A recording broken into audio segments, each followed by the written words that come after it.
mo? Meron ka bang may sasuggest para kung halimbawa gusto niyang i-preserve yung virginity niya? Yung ano? Ano? Upuan mo lang. Kasi pag inuupuan mo, ikaw ang nakakagawa ng puwersa mo.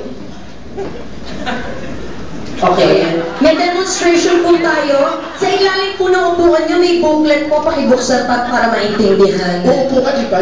Tapos? Nikki, promise ha? Be gentle. Oo, promise. Alam mo, hindi ko kaya katalik yung mukha mo rin.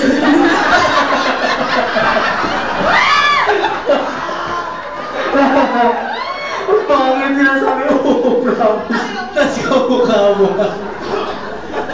Nagka-heavy ba? Yun na lang.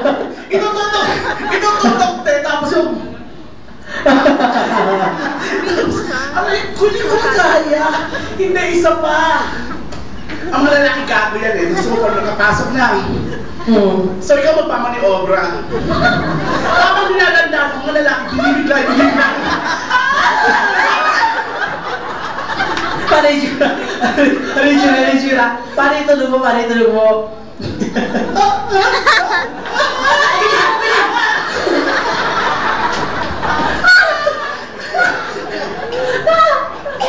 Nakuha na sinasabi.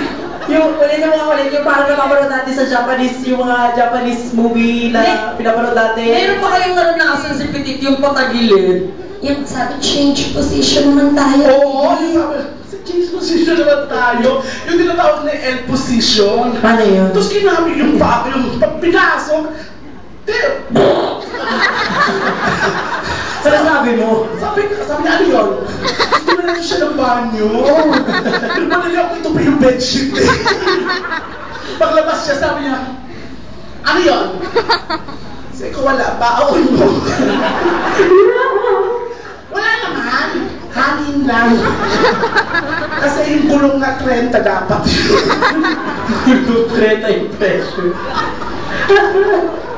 Pasensya ka na, hindi ka na namin kinausap pa. Ready ka na sa kata mo. Kaso nga lang, 5 minutes lang kasi yung guest. So tapos na yung time mo. Pwede ka na kumulo.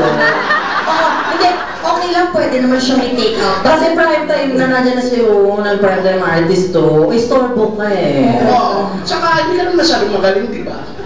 Ano ka ba? Magaling kaya siya. Teka lang Ay, sinabihan po kami ng manager namin na last song namin. Oo, parang gusto niyo pang magtalik sila rito. Anyway, maraming salamat po sa inyo lahat sa mga napagbigyan namin ng request kanina. Sa mga gusto pang mag-request, mamaya may second set po kami.